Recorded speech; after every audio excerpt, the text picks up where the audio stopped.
Jody is on. I didn't know she was on. Jody, do you have any points to bring up on this? If you do, hop in.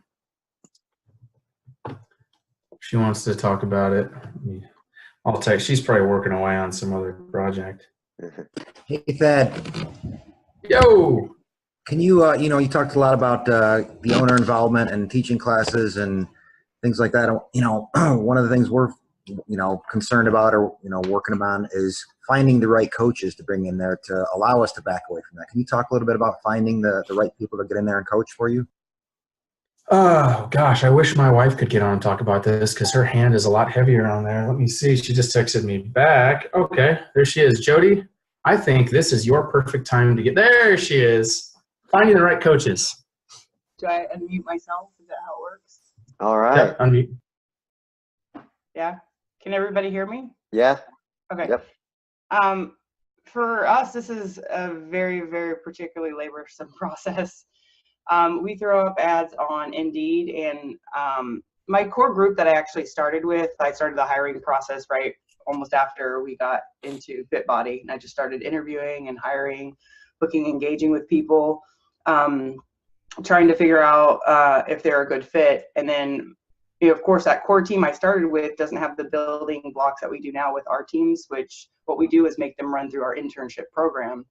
And our internship program is usually 12 to 16 weeks.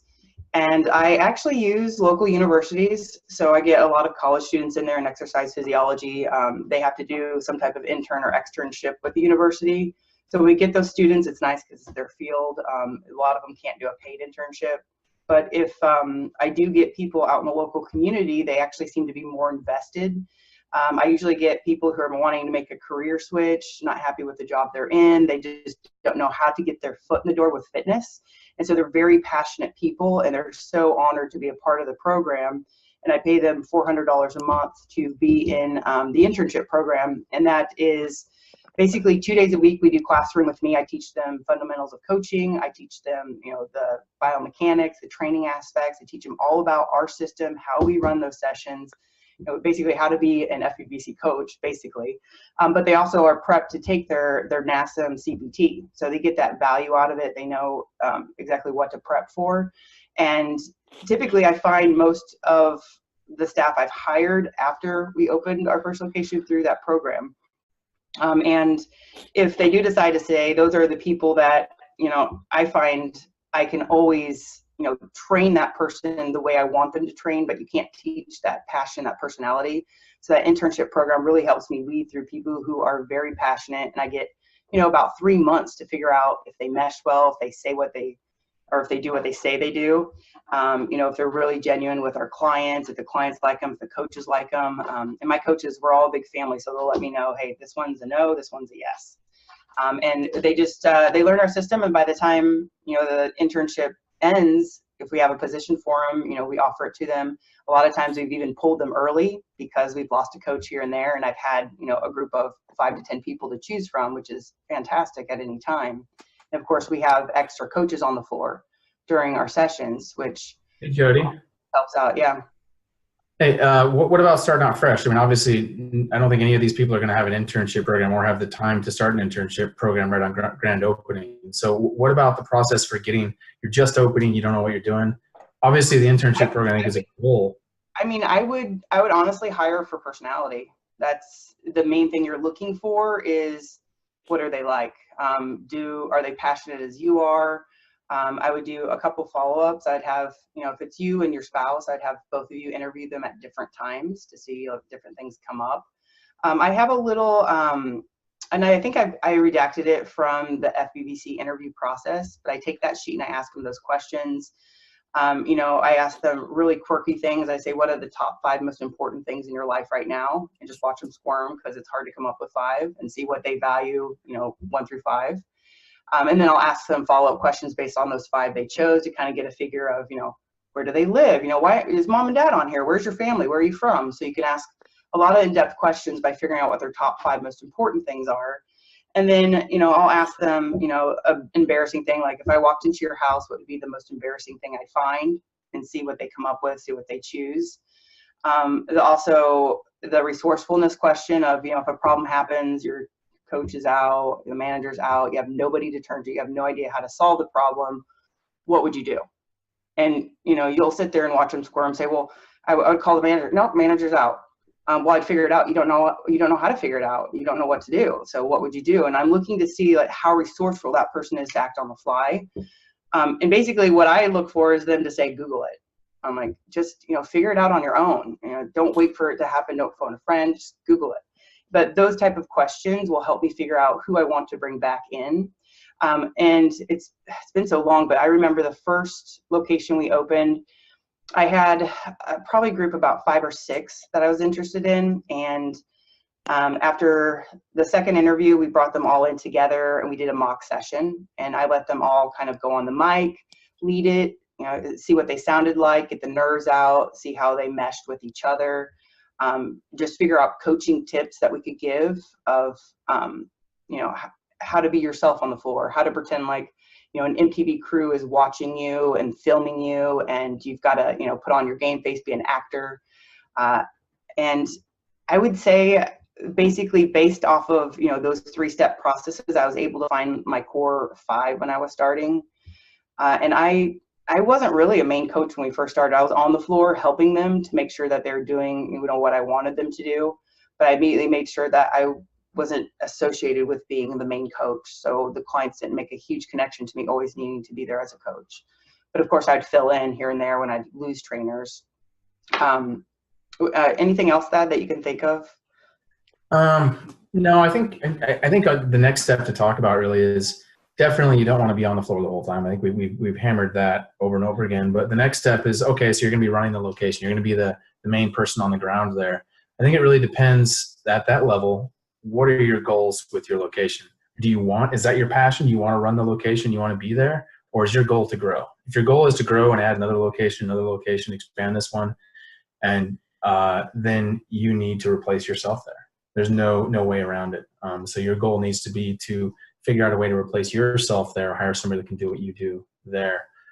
Because just like being a trainer, I think you're going to have a very difficult time growing if your head is in the weeds at one location and you're dealing with, for example, every client complaint or every membership issue or billing issue, you know, and there's, you know, you're not going to be able to focus on location 2 or 3 or whatever. But if your goal is to be there, then, you know, do it. Well, and I would say hire slow. Don't be quick to hire people. You know, and if it has to be you and one other person, do it until you find that right person that you feel like you mesh well with and you trust them and they care about your clients. What we do is, I mean, you're not going to know everything about a person when you hire them. So we do a 90-day probationary period. They all know about it. They start at a lower rate. And I say, you know, it's to make sure that, you know, you mesh well with us and you're meeting your requirements. We have a little curriculum that our coaches have to follow. So if those things aren't met, for example, if you hire someone who's in the process of getting their, you know, CPT, you give them those 90 days to get it accomplished. And it's just a way for you to get out in case you don't like them. They don't mesh well. They didn't sit well with you and your team. And you just find that out after a couple months of them actually being on the floor. And then you have that period where you're like, it's not working out. We're going to let you go. We wish you well.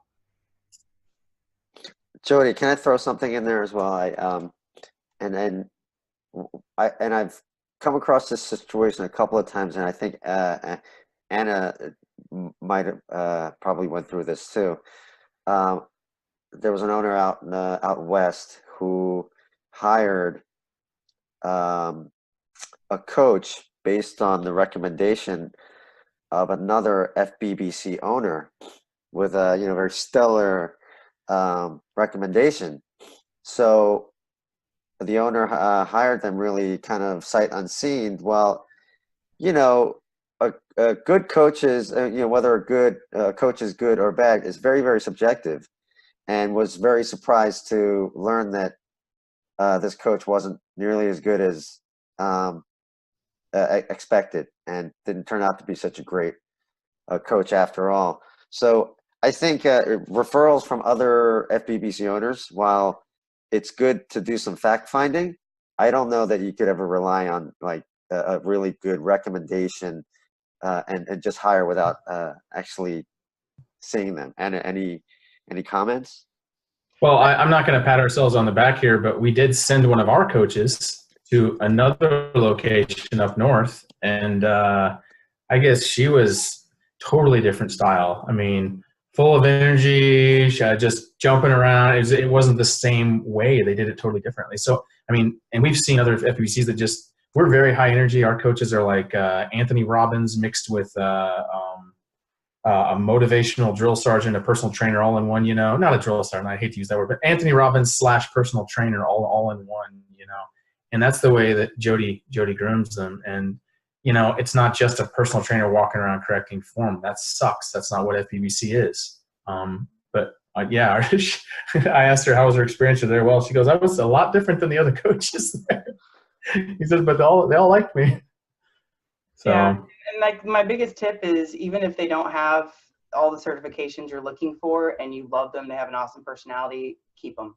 And you help them get through a CPT course, because that's rare and hard to find. So like that first interview, I'm just chatting with them, trying to really figure out like what type of person they are, how they answer questions, and get a feel for if I really like them. I want them on the floor. I could see them engaging with clients, and then go from there. So when you do your ads, I would say not required for a CPT. That way you can get some additional people looking to make a career switch. You might find some more caliber people for that personality trait that you're wanting. We're really passionate about saving lives, helping people on the floor. And then you can get them to take their national CPT or whatever requirement you want them to have to train on your floor. A lot of times when I get people in who I require, a certification, I mean, sure, they know their stuff, but they're dead. I mean, they're like a personal one-on-one trainer. They don't really know. They feel uncomfortable addressing a group. They don't have that cheerleader aspect that you're looking for to pump people up. But they got all certifications that none of your clients care about. So just keep that in mind too. It's personality you want to hire for. That's I see. I don't know if this was answered yet, but Ricardo asked if it's possible to do everything on your own for the first few months. I mean, you can. I just I think you're going to slow your growth. It's going to be very difficult to grow. So you need to think about where, if it's more of if it's a financial sacrifice, if that's the issue, then you might need to step out of your comfort zone there, because I think it's going to be very difficult to run it on your own, especially if you start strong. If you start the way that Jody and I would recommend starting, where you have 150 to 250 people starting, there's no way you're going to do it. There's no way. You better get hiring. And that was us too. It was, boy, I remember the first, a week before, we didn't even have all our trainers yet. We're like, oh crap, we got like 200 people. So it was fun. But I mean, I think what you might have there, Ricardo, I hope you don't find this offensive, is your mindset right there. If your mindset's telling you you're going to start small and you're just going to cover this by yourself, then that's exactly what you're going to do. And I just really, really realize the capability you do have right now. And as far as how many trainers to start with, we're launching our third location probably within a week. I can send you guys our sample schedule. I have 3 coaches right now and a director. My facility leader is a coach, so I have kind of 2 leadership roles. But at this location, the facility leader and the director are both certified coaches, and they're both great. So they're going to kind of team roll it, where with one's on the floor, one's helping clients, or vice versa. And I'll show you how I worked out the schedule and the session times that we chose to open with, so you guys can kind of get a feel. And then we plan on adding sessions as we grow, but right now we want to start with as few sessions as possible, so you don't tax out your whole team. You fill those sessions up with clients and energy. That's the most important part. And we've made this mistake with both of our other locations, where we have 10 sessions a day, and then we have like 7 to 8 people in those sessions. There's not as much energy. And the coaches are exhausted because they're still exuding the same amount of energy for every one of those sessions.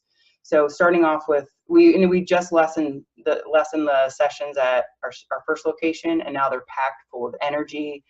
You can feel it when you walk through the room. It's so much better than starting with way too many sessions and few people. Well, and the other thing is, Jody, is, I mean, if you're doing this on your own too, you got to remember, you're running 5 a.m. sessions. That's really, it's not like we're working. Yeah, it's an 8-hour workday technically when you add up all the sessions and the time you're there. But you're waking up at 3:30, 4 in the morning every morning, and that you're going to be in it's burnout city. And Jody and I have done it. Our first couple of weeks, you're probably going to do that anyway. At least, you know, you're going to be working hard, and it's going to be a pain. But to do that month after month, it's tough. Gosh, I remember I'd flown in from Iraq, and we had just opened, and Jody had just opened, and we'd been open a few days. And I got off the plane at 11 o'clock at night and woke up at 3 and went to the gym with Jody. It's like, well, we got to run this session. It was it's, you know, it's a rough week. Those first couple of weeks are going to be tough no matter what. I mean, but obviously you're going to need to be there as the owner too. I mean, to make sure things are going the way you want them. You know, you're not going to be ready to trust trainers, you know, your first week and make sure everything's flawless. But the thing you want to think about too is like you want that coach to be so passionate about creating those sessions and those workouts. Yeah. And their focus, where you as the owner, like you don't want to be taxed with that. You've got so much to worry about. You got clients coming in, making them happy on the back end. Like if you're stuck also having to make these creative sessions, provide that energy, you have no time for nothing.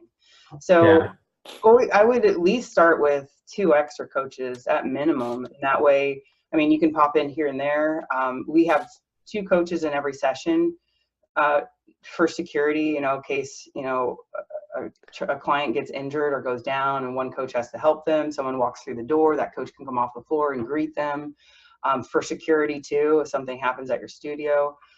We just found that with at least 2 coaches there at all times, it provides that extra caliber of support for our clients too. For our compensation, for our coaches, they all started at probationary pay for 90 days. And then after that, like I have basically a 3-year curriculum. The first year is developing them into an awesome coach. And then I would say after the 90 days we meet, and then if they've met the requirements, they start at their base pay, and then another 3 months we meet again, and then another 6 months, another 6 months. So it's 3 to 6 months. They're constantly meeting and reviewing what they've done. And this is not with me, the owner, it's with their facility leader. So I kind of get my hands out of it. The facility leader checks off the curriculum book and then tells me, hey, this coach, they've met the requirements for this. Let's meet together to see what raise they can get. I don't guarantee them an exact bonus. I just say you're eligible for a raise. So if the company is able to provide them, you know, a 3 to 5% raise, we'll do that for them. And then with the facility leader, they take their compensation based on the EFT of that facility each month.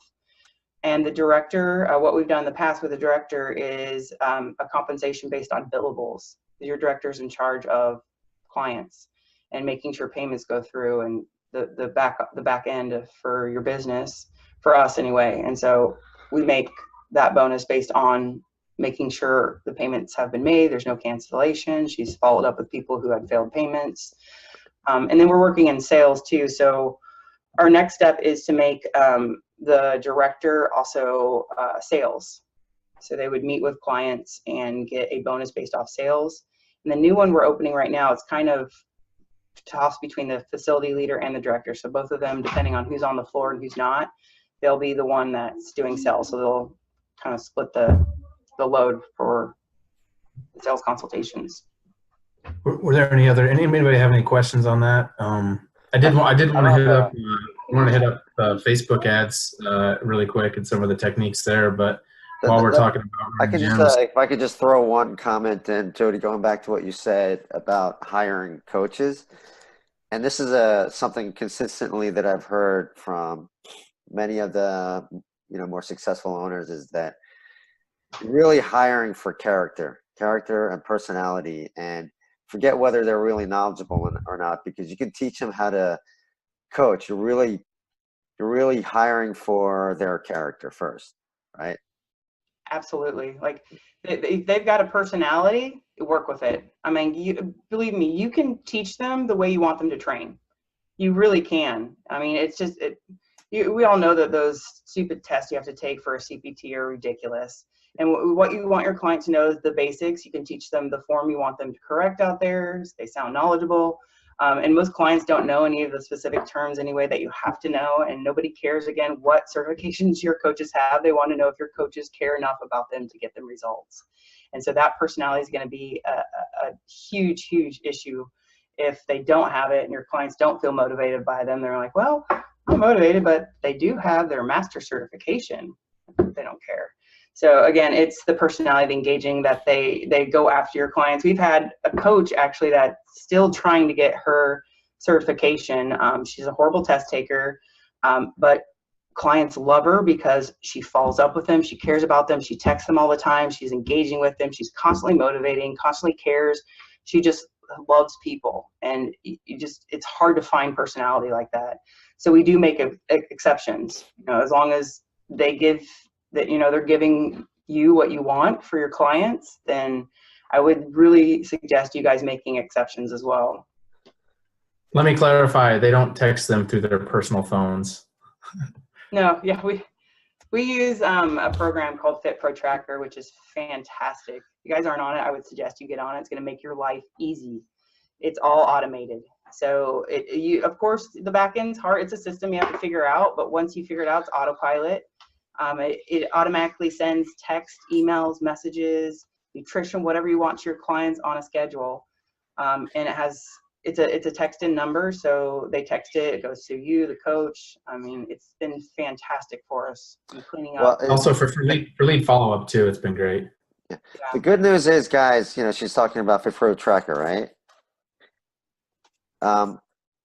2 weeks from now, we're going to have another Zoom call with the founder and CEO of Fit Pro Tracker. So we're going to have a unique perspective and some guidance from him as well. Cool. So if you now you want to talk more about Facebook ads or what have you. So please, if you can comment really quick, if you love doing Excel documents, then maybe Fit Pro Tracker is not for you.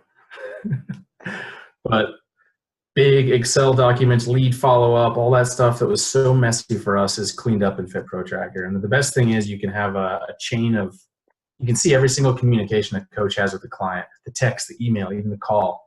And it's so tough to do that with any other platform I've seen. Did you have a question, Anna? I did. So okay. Have you guys run into the issue with Fit Pro Tracker where the coaches everybody can see notifications coming in? So we had a client who it wasn't mean things to say, but she misses our morning coach. And so she was saying something about the evening coach. And I was like, oh God, can I delete it? Or what do I do with this message? So I can address it. Like, the coaches can see each other's messages in the notifications, right?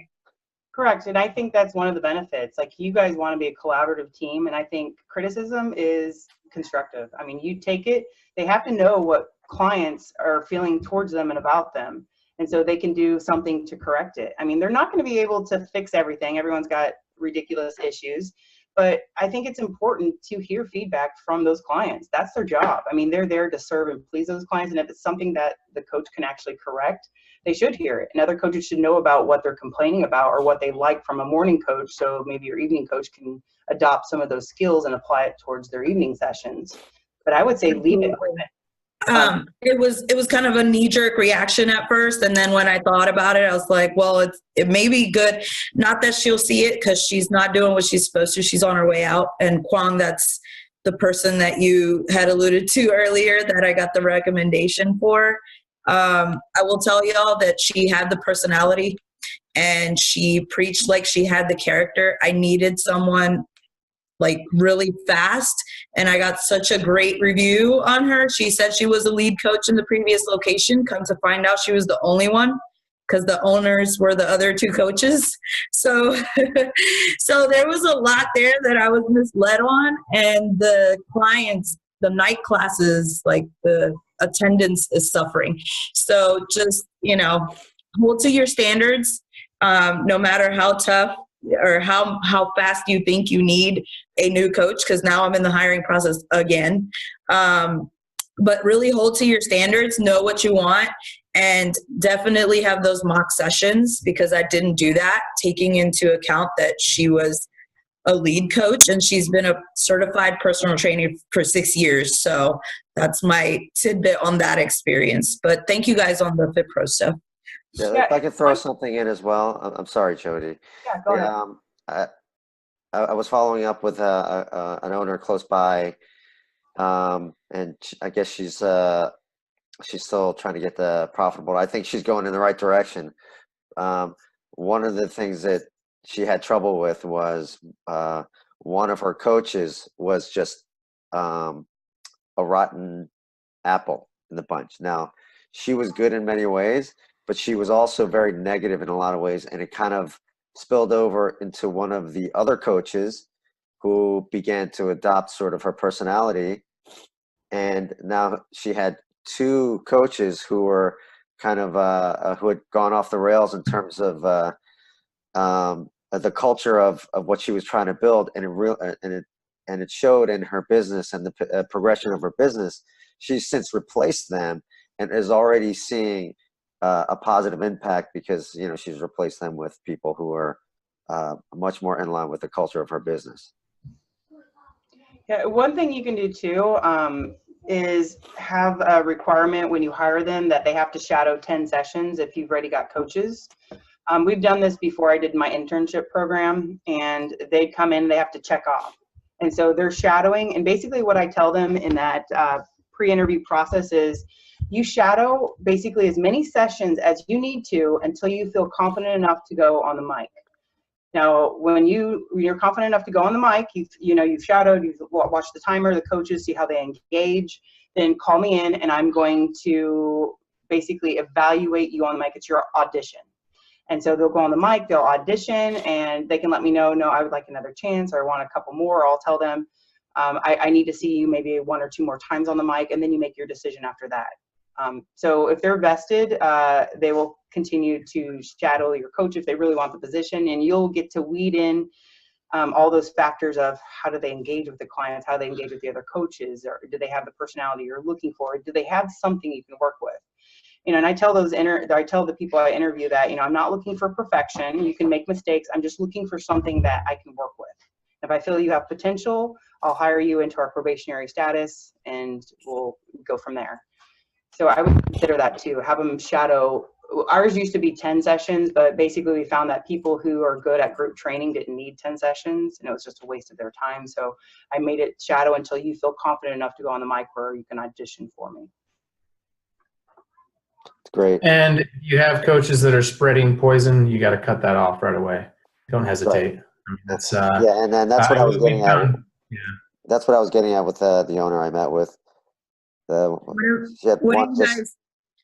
do you guys tell the clients? Like the clients see this person. Do you tell them anything, or are you just they're just? I've always been concerned. I've always been concerned about it. But it never seems to really matter. No matter what it is, yeah, they might say they miss them a couple times, but there's a new coach in there they fall in love with. I mean, it's not as big a deal as you think it is. Like I see a lot of questions on the Fit Body Family website of concerns similar to this, where people are just so concerned about what are all the clients do, as if there's this client network that are just, spreading emotional concern about what's going on at your gym, and it doesn't exist quite like that.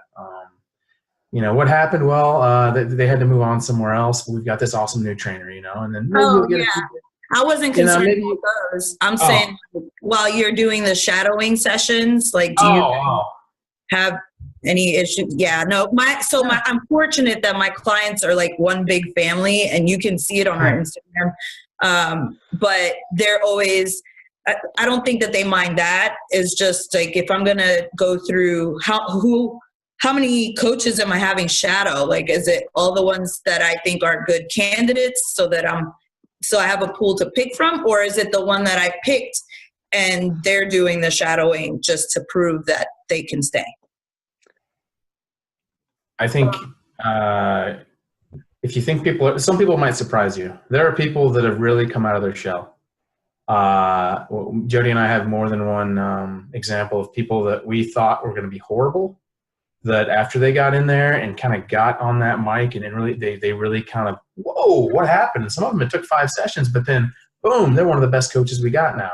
So, I mean, it's just like public speaking. You might suck at it the first time, but then once you kind of get rid of those fears and you start really feeling comfortable and you're not afraid of people, it is public speaking. It really is. Then, you know, some people might surprise you, and it doesn't cost you anything. It's a free trainer on the floor, you know. It's as long as they're not, you know, well, you're not going to let them on the floor if they're total idiots. So, but you know, if they're decent, you know, they're there to help out. And Jody, you online with that, right? Yeah. Yeah. Yeah. I mean, the other thing is the big thing is just like any leadership role, which is what all of us as owners are in, is we want to avoid any sort of adversary relationship where it's us and them. You know, we've all worked for companies or employers that have had where your relationship with your company is not a team. It's an adversarial relationship, and that always ends up wrong, and it never builds a culture. So I highly suggest soaking up every bit of knowledge you can from a guy named Simon Sinek. And Jody has a million other books, but he's one of the more powerful people along his lines. Why Leaders Eat Last. Watch that video on YouTube. It's powerful stuff. And just check his stuff out. But that'll save you a lot of issues with coaching. You'll always have some sour apples that you gotta get rid of, but that'll minimize your problems if you can embrace a team atmosphere and really embrace leadership qualities that, you know, don't cause an adversarial relationship. Hey, Thad. Yeah. Can we go into various types of ads, and you know, also maybe talk more about Fit Pro Tracker, and then something called dynamic ads? Yeah, we'll do a kind of a Q&A session at the end if anybody has any hangers. Yeah. Okay. I got to run to the studio. I've got to dismiss an intern. So any other questions for me? You're gonna dismiss an intern? Oh, is it Rose? It is Rose. How do you know? I follow the traffic. I just didn't. Oh, okay. She hasn't been performing. Well, she doesn't meet dress code. She wears a baseball cap. She doesn't wear shoes. She goes barefoot. She has her cell phone in her pocket. And we caught her hiding in the office, in my facility leader's office, texting on her phone in between sessions. And she showed up late yesterday and left early. Yeah, we don't have time. Don't have time for it. Good example, Jody. Thank you. All right. Jody, that was amazing. Thank you very much. No problem. I stalked your Facebook. For those of you who don't know her, she looks like she works out like 2 hours a day and could kick all of our asses at the same time. How often do you work out, Jody? About 15 minutes once a week. Oh. And you do the fit body workouts. I do the high intense workouts with the coaches and my clients, usually 2 or 3 times a week. But I just do a high intensity weightlifting program that has been wonderful for me. And I was hoping I could talk about it at World Conference, but Bedros chose another topic. I was really excited. I wanted to talk about it, but can't sneak it in there. Yeah, I'll try. But yeah, I'll be at World Conference if any of you guys are there. So catch me and we can chat more. Okay. Thanks, Jody. All right. Bye, guys. See ya. All right. So I was basically new to all this, the advertising, Facebook advertising, when I started out and with our first location. And I'll just tell you a few of the techniques that I'm familiar with. There's the whole landing page thing where you make a bunch of ads and then you shoot a person over to a landing page, whatever it is. A lot of people use ClickFunnels. If you use Fit Pro Newsletter, which is Bedros owns with that conglomerate of theirs, they have landing pages as well. But that's one technique. Sometimes it works, sometimes it doesn't. I think the whole shooting someone to a landing page from Facebook gets a little worn out. It's just something to test. With whatever you're doing, I think it's good to have as many poles in the water as you can. Test things out. Sometimes it's nice just to have a page sitting there so you can drop a link to and point people to it. You know, whether you post a picture of some of your people high-fiving in a workout, you drop a link in. What you don't want, what isn't ideal is to send them to HQ's webpage. Why? HQ gets the lead. It's a program you may not even be promoting at the time. Now, I'm not saying the page is bad. It's very useful. It does get you leads. But if you're running a 6-week challenge coming up, and HQ's matter of fact, and I've had some back and forth with them. And I can go into that later if you want me to, some of my complaints. But HQ is always running wherever they run, regardless of what you run. We're never on the same page. So I'm usually have another page sitting back that I can shoot people a link to. You can, so the landing page idea, that's one way to do it. Make ads on Facebook and Instagram, shoot people to a page where they fill out their info. Might be an opt-in, might be a sign up for a challenge, might be a video of you explaining a challenge, whatever you're doing. Multiple things. The other thing that I have been using the heck out of is a thing called Facebook lead ads. I don't know how many of you are familiar with lead ads, but it's kind of a landing page inside of Facebook. So they're on Facebook and this thing just pops up right in front of them. Facebook. It's a picture, it's a video. I use Facebook. I use HQ's pre-made videos they have. There's a few that work really well, and you'll just have to test them out. But it's just a regular old thing. Hey, text, whatever your text may be on the ad that's going to show up in their feed. You've seen them probably in your Facebook feeds or on Instagram. And then when they click on it, that page pops up. And whether it be a membership giveaway or what, they put their info in, and you get their data, which is powerful. And then it's on to you and your lead follow-up. And Bedros always hits home about his monster follow-up process, where it's, in short, you keep following up with these people till they tell you to shut up. And you just keep doing it, and you keep doing it, and you keep doing it. And another thing, you might think you're being annoying, but it works. Good thing about FitPro Tracker is it automates that monster follow-up process, or makes it much easier. So you're not dealing with a bunch of ugly Excel documents, and which we have in the past. If I can throw something in there, you're talking about following up so often you're afraid you're going to annoy them. Yeah. Well, we had a call with Dustin Bogle a couple of days ago. He's a fighter jet team training call. Yeah. He talks about this very thing. He said, don't be afraid to follow up with them every other day until they tell you to go away. Because ultimately what you're trying to do is help them. And some of them will thank you in the end that you kept pinging them, because you don't know what's going on in their life where they're not able to take the action that they're needing to take. They could just be busy at the time and just not responding because of that. And you just need to keep following up. Yeah. We've had numerous people say that they've been getting our stuff for a year and they finally came in, and that's how advertising works. That's why stupid credit card companies the same company wastes all that money on me to send me that credit card thing. It seems like almost every week, And I'm like, why is this person doing this? But they know when they pummel, at one point, whether it be 6 months down the road or 1 month or even a year, I sign up for a credit card. Or a certain percentage does, and it must be worth it for them. And it's the same thing in advertising. And the cool thing is, so that's one advantage of FitPro newsletter is the combination with that. You have a newsletter going out, that's the content's pre-made, and you put your style on it. That's a template. You have a weekly recipe that goes out to your contacts. You have, I think there's like a workout Wednesday type thing that goes out. There's all kinds of things you can have automatic go out. So you can have 3 emails going out a week just on autopilot, and then so you're spending money on ads. So you got 2 things going on there. And email isn't quite as powerful as it used to be, but it still works. Texting seems to be the current powerhouse to get in contact with people, because people open up their texts. And email open rates, a lot of times mine dance around 6%, or 6 to 10.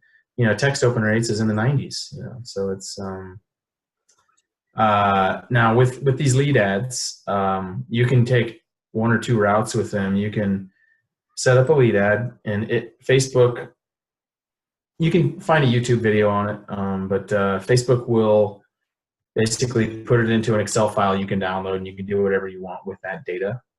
You can also connect. And this is another one of those kind of goofy learning curve things, but there's a thing called Zapier, and you can shoot it over to Zapier and shoot you the contact information of whatever platform you're running.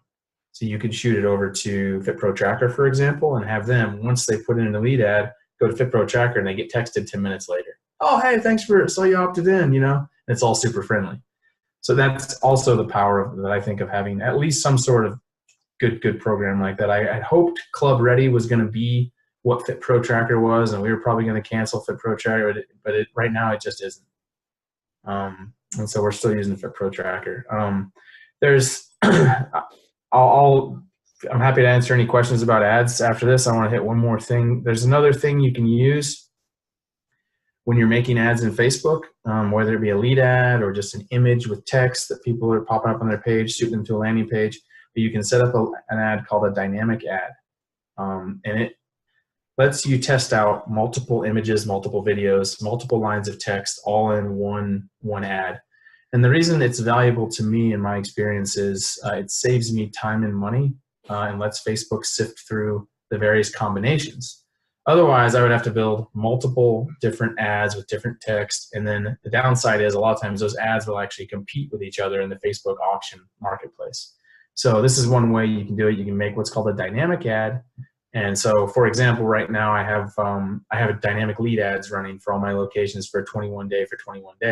And I started off with 4 different videos, 2 different lines of text, a couple different headlines, and different buttons like sign up or learn more, you know, and it'll run through the combinations, and that way I don't waste as much money testing things out. And that's actually, and I think it's especially useful for somebody who's kind of just starting out, because you don't know what works in your area. I mean, you're going to have to throw some darts at the board, and it might not even hit the board.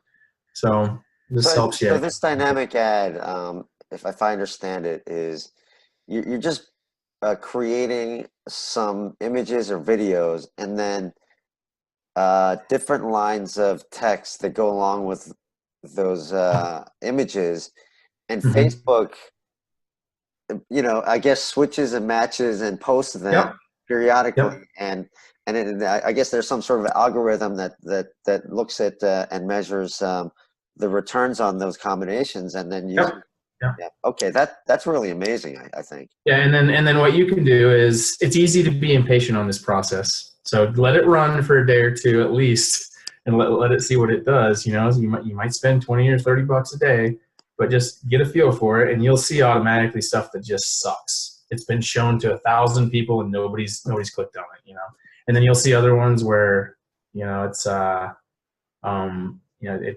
$2 a lead, you know. So but I usually seem to, in my area, I'm able to get around in West Palm I can get around $4 or $5 a lead. That's name, email, phone number. And in North Palm it's usually around $6, $7.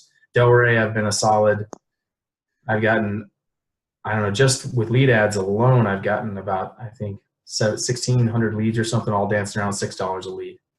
So, and when you get it honed in and you can figure that out, you know, what works, you put money at it, and you keep putting money at it. I mean, because as long as it's performing, take advantage, you know, because it might not in 6 months.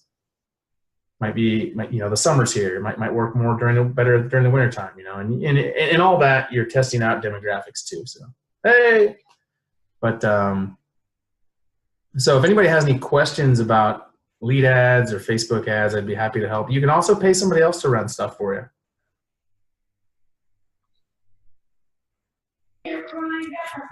Hey, Thad, my question is more on what happens when that slew of leads comes in. What is the process?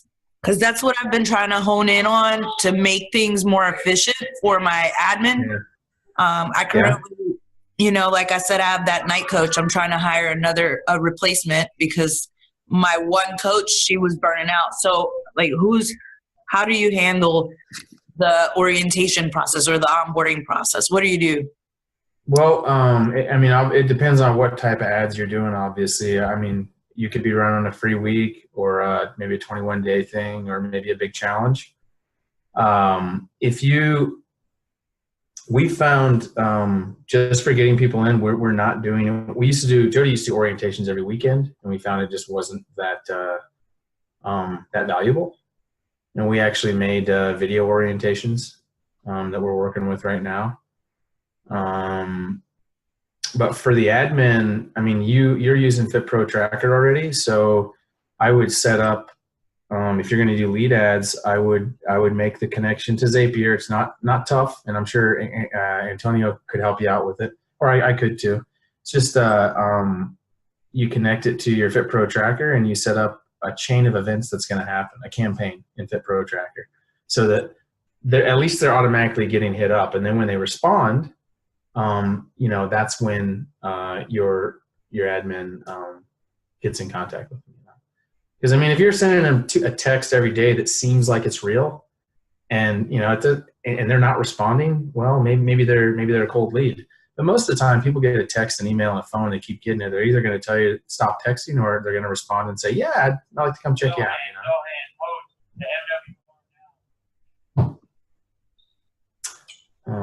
Is it good? I don't Yeah, no, that's good.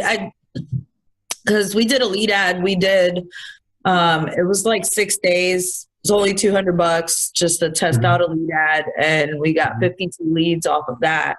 And nice. we're in such a transient area that we were able to get a hold of quite a bit of people. And honestly, because I was going through a turnover with my admin, we got a hold of them 2 weeks later. And we were able to bring a bunch of people in, but then we got those who were like, "Oh, I'm going to be out of town. Can I start later?" So yeah, it definitely works. What I didn't want was we're setting up an orientation time here, an orientation time there, and what if it's not within the admin's time, and they want a 5:30 in the morning class? That was the concern. Here's an idea.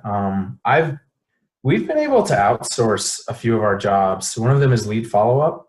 And our social media. Quan was talking about somebody who posts every day on their page. I pay a girl, she's the daughter of one of our admins, to handle my social media. I pay her $80 a location to post pictures that are in our Google Photos account, connected to our phones, that our trainers take pictures, and our first workout pictures, 200 sessions pictures, things like that. And she automatically posts for me something each day on Instagram and Facebook. So I pay her a total for 3 locations now. It's $240, and that has been working great. And I've been through the mill on all that stuff with social media companies to do auto post, waste of time, waste of money. In my experience, I've been through 2, and I've fired them both. And Main Street Hub, and I forgot the other Update Central. But as far as lead follow up, the cool thing about FitPro Tracker is, and you don't need FitPro Tracker for this either. Right. You can just download the Excel document from Facebook and shoot it over to your lead follow-up person once a day. Or you can, I don't know if you want to give them the type of admin access required to do that, but they can get on a headset and call via FitPro Tracker, or they can get on a headset and call via a Google Voice number that you have connected to your business. You can have someone work from their home and do lead follow-up for you, as long as they're trained, and you can give them scripts. There's a lot of scripts online that Bedros has. You can modify for you guys. But I say lead follow-up is one of those things that as time goes on, you'll find is taking a lot of your time. And when you can't do it, you're wasting your money. I remember, I think I was so pissed off. I was overseas, and I was running lead ads like crazy for a 55+ program. I probably put $2,000 into it and hundreds of leads, and wasted because we couldn't get to them. I mean, that 24 to 48 hour window is important. I mean, some people say, that hour, but I mean, if you're not getting in within the same day or so, I think you're dropping the quality of that lead, because they're not even going to remember. A week later, they're not even going to remember they put their info in. So I suggest $12.50 an hour. Work from home. It's an easy job. You have a friend or somebody I mean, it's an easy way to get that little chunk taken out, and you're not paying much for it. And on that note, also leading to the ads. So would it be safe to say that it's best to run an ad like at the beginning of the week, not on a Friday? Because you're going to start getting leads. You want to hit them up right then and there. We're not open. We're only open in the, my admin's not in Saturday and Sunday. So yeah. And you can set your Facebook ads to not run. You can set your Facebook ads to not run on Saturday and Sunday if you want to. There's a way to do that, but I don't do that. Maybe we should. I don't know that it's a big concern. I would say I don't think anybody who signs up is going to be expected to be contacted on Sunday anyway. So I don't know. I kind of up in the air on that one. Okay. All be right. honest. All right. And you said you do orientation videos? Yeah. So Jody did she took her PowerPoint that she uses for orientations, and she did a screen recording where it's her talking in the corner, and she puts a link to that. I believe it's sitting on a Google Drive, and she puts a link to that in her initial emails for people to sign up and say, watch this and watch this. Not everybody watches it, of course. Right. I found that we overvalued our orientations. We originally wouldn't let people start working out until they came to one. And then we changed that. I think Matt Wilbur, I think that's how he runs it. I'm not quite sure, but we moved back to just for standard people doing a free week or 21 day. The process goes like this: they sign up, they get a welcome email where they sign a waiver, a link to fill out their waiver and instructions and things like that, and then they get access to the orientation videos, which you'll probably be fine without them, but I think it's a nice touch, especially for there's a lot of people. I think a lot of people, most of our clients don't know the value of nutrition when it comes to fat loss. So, and most of their goals are fat loss. It's not, so it's really important that they watch our kind of our nutrition segment that we go over. And then they start their week, and then midweek we try to get them in to visit with she's kind of a salesperson and a half nutrition coach. Members can meet with her and set goals. We also call it a nutrition and goal setting session. So we try to get them in and meet with her, and she goes over their goals and kind of the good old fashioned nutrition orientation thing. I think Bedros has instructions on how to do that. And that would be something that I think as the early owner would be doing. Or you could hire a salesperson. It's just, it's going to increase. It's going to increase the number of people convert. You're going to have the people that are going to convert no matter what because they love it. But there's going to be people that might walk out the door unless you let them realize that you're here to save their life. So that's kind of like one of the things we did. That's kind of not a sticking point, but it's one of the questions is how valuable we're paying her full time. Now she's going to be working 3 locations, a couple days a week. Is it worth the money? I don't know. Jody and I are that's one of the things we're going through right now is a full-time nutrition goal setting person / salesperson. Really, is it worth it, or should we just have our admins and maybe one of the trainers focus on it and take, kind of, so that's part of the learning experience for us. But when we do big group or like big challenges, Jody does the orientation, and that's we'll try to we'll usually have 30, 50 people in there, and she'll do 2 to 3 or 2 to 5 orientations depending on how many people we have. So that was Eddie had the question. Sales done an orientation. We do this is one thing. Another thing, Jody and I, we go back and forth on. I'm like, you didn't sell those people that orientation. I know they signed for that membership, but that doesn't mean they're going to do anything. And I've learned that not to put so much faith in a signature, before they start something, obviously. But we do make them commit, and we talk about, setting goals and, how taking action now is the most valuable thing you can do. And it's kind of play the mental game on that. But it is valuable to contact them midway and let them know that they have access to this membership with us. And staying on top of that, whether that be in person or via email. But yeah, we do kind of sell them at, it's called a group close, and 95% of them will sign on for continuing, but it doesn't always happen at the end, especially if they're not nurtured. Hey, was there any other question? I think Dylan had a question, regarding leadership. Dylan, you want to ask? We could probably do a whole call on this subject alone. But if you could just talk about, we've done a lot of reading on this, and Pedro spends a lot of time on it. I'm wondering if you could talk about, so everybody can hear it, including the people who listen to the call in the future, the importance of leadership, the importance of training your #1 people at each location to be leaders, and how you go about training them to be leaders, and what books you recommend. Actually, as far as books go, Jody has a laundry list of books. Jocko Willink, Simon Sinek, Maxwell, Gordon Maxwell, a couple of those guys. There's we've got a whole bunch of books that we recommend our trainers to read. But if I think one of the biggest, if you were to take Simon Sinek and his advice on what leaders are and how a good leader is not somebody who's just at the top. The leader is somebody that the people underneath them actually trust. You know, where you know it's, and he always brings up the military. And my wife and I are both veterans, and the military is an amazing thing because people will do things for other people that they look up to, including risk their own life. In the corporate structure, it's often reversed. People, it's very self-centered, and everybody is self-centered to a certain extent.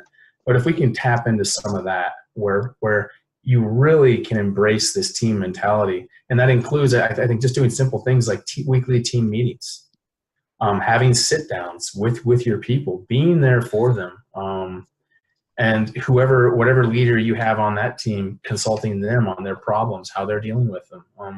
And getting away from that adversarial relationship, because you're going to have these attitudes that might appear here and there. Oh man, these guys are making so much money and they're just paying us this. Classic. Oh, they're just making money hand over feet. You're not going to have those attitudes. I'm not saying you need to divulge your finances or anything to your trainers, but you're not going to have attitudes. They're not going to be prevalent if you're on the level with them and you kind of put them in the fight with you. And everybody's working towards a goal. And I would hope that we all believe it, but we really are here to change lives. And your coaches have to believe that you're on their side. And this probably would be a whole call. And I think Jody would be really the one to, if you want to talk about she's the one that really does this, and she teaches a whole thing in her internship course. So it's and if I could say, yeah, I would get Extreme Ownership. I mean, by Jocko Willink. That's definitely a good one, and it's because leaders have to take ownership. They're never blaming, and coaches have to see that. Your people working for you have to see that you're willing to accept when you effed up, and you're willing to let them know that, and that you're doing your best to make it better. And it's going to happen. You're going to screw up. You're going to wrong somebody by accident, and you're going to have to say, hey, this is on me. And I think and that's a quality I think that this is easy to, it's disappearing these days.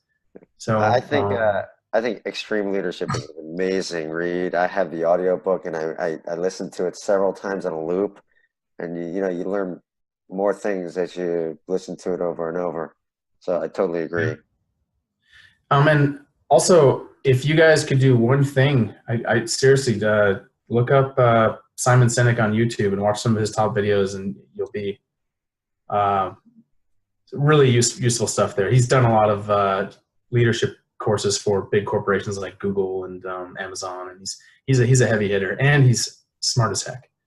So, and Jody has taken a lot from him, and we've used a lot of his stuff. So, that dichotomy of leadership, yeah. Let me get the other guy's name here. Well, there's John Maxwell, who's a big John Maxwell. That's it. Yeah, that's the other Maxwell I was thinking about. Yeah. He has some pretty powerful stuff. Yeah, I listened to his podcast. He's very good. Yeah. In fact, I mean, I urge everybody to listen to John Maxwell's podcast. It's like every week, and there's good stuff every week. Yeah. So, let's see. So I don't know if anyone has any other questions, but